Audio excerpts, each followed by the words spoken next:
had a good time, and when we came home, he handed me $100 bill. Well, I was so thrilled, I ran to my brother Margot, and he said, Charrette, honey, it's counterfeit.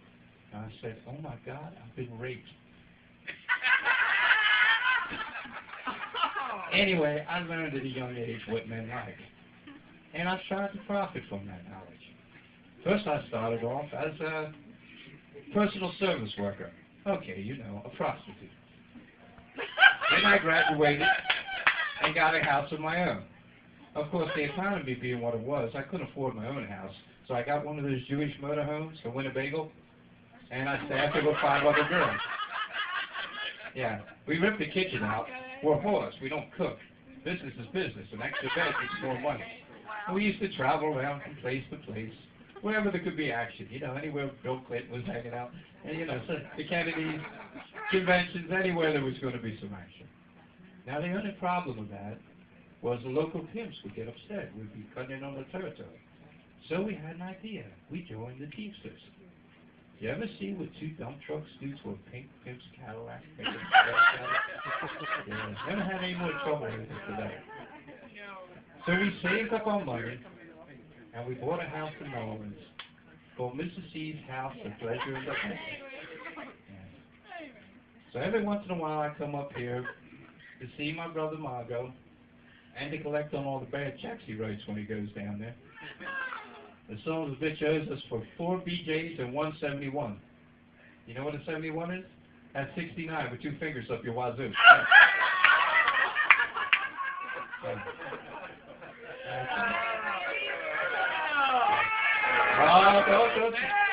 Don't look at me like I'm a nasty girl. Half of you are going to go down on the other half of you tonight. You're looking at me like I'm saying something thing. No. Remember, good girls go to heaven, but bad girls go everywhere else. Trust me. But, and a woman asked me one time, Charrette, why do men like prostitutes? I said, honey, men admire a woman who dedicates her life to making a lot of men happy instead of one husband miserable. That's why. They just don't get it, though. I mean, after all marriage is legalized prostitution. I mean, think about it. You play, they pay. That's the way it works. And women, believe me, your man isn't getting what he wants at home. He's going to come see people like me. I don't have to put out a big sign. This matchbook covers around the, you know, the bus terminals and everything. They come to me. That 1-800 number's riding all the time. In fact, one day, we had these 2 nuns. They broke down out in front of the whorehouse. So they come knocking on the door, and they say, can we wait here for the tow truck? I said, sisters, do you realize what kind of place this is? They said, that's quite all right, honey. We won't get in the way. So I put them in the office, and the sisters were watching through the 2-way mirror. And they said, Charrette, how many men come here for sex on an average week? I said, 200 to 300. They said, really? And what kind of money do they pay for sex? So I showed them a rate card, and the little one says, glory be, and all the bishop gave us was a box of chocolates. Now, I'm going to help with that one. My Catholic upward. Okay. Where were we here? I got lost for a minute. Yeah. Charrette's found out that men are very stupid creatures. Can we agree on that, ladies? Yeah. They have 2 heads, and they always think with the wrong one. And the head that does the thinking, all the blood has to rush to it for it to do the thinking. That leaves them dazed and confused.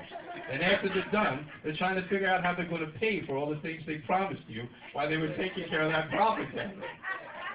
So that you can take advantage of this, women. Learn by the stupidity. You know? Men think with that. Men are simple animals. They want to be fed. They want to be, well, anyway, they want to be fed. And speaking of money, Charrette lost an awful lot of money in the stock market. I had some very bad investments.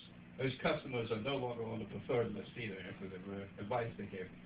Well, anyway, I was so upset, I went to Wall Street and tried to open up a branch office. They said, you can't screw people here. I said, the hell you say? You screwed me here the 2 years in a row. I didn't even get a reach around. Tell me I can't open an office here. Yeah. So hang on to your money. Put it in the mattress. Don't put it in the stock market. I also, to recover my losses, had to open up a little branch here. an advice column, Ask Charrette, about sex and anything else you want to ask. I want to share some of my favorite letters with you. Dear Charrette, I think sex is a pain in the ass. Signed, Hurtin in Huntsville. Sugar, if that's so, you're doing it wrong. Dear Charrette, how many men have you had in your career? Well, honey, you know that sign in front of McDonald's? Let's just say I'm in the same neighborhood and leave it at that. Most prostitutes like me, when we get too old to sell it, we become madams. I can't sell it anymore, but I'll give it away for free, especially on New Year's. And I love coming to the Barrington Coffee House. The last time I was here, a fine gentleman took me out. He took me to the movies. He bought me dinner. I had such a good time when he took me back to the motel. I laid on the bed and said, "Take whatever you want, baby." So he took the TV and my purse. It sucks to get old, especially in this business. 29 and you're washed up. But anyway, like I said, when you're in New Orleans, come down and visit Miss C's House of Earthly Delights. We accommodate men and women there. In fact, somebody asked me the other day, Charrette, are you bisexual? I said, no, sugar, I'm trisexual. I'll try anything involves sex, especially when money's involved. Another drunk in a bar looked at me and says, are you a man or a woman? I said, sugar, I'm more man than you'll ever be and more woman you'll ever get. Now shut up and sit down. Good night, folks, and thank you, and Happy New Year. God bless.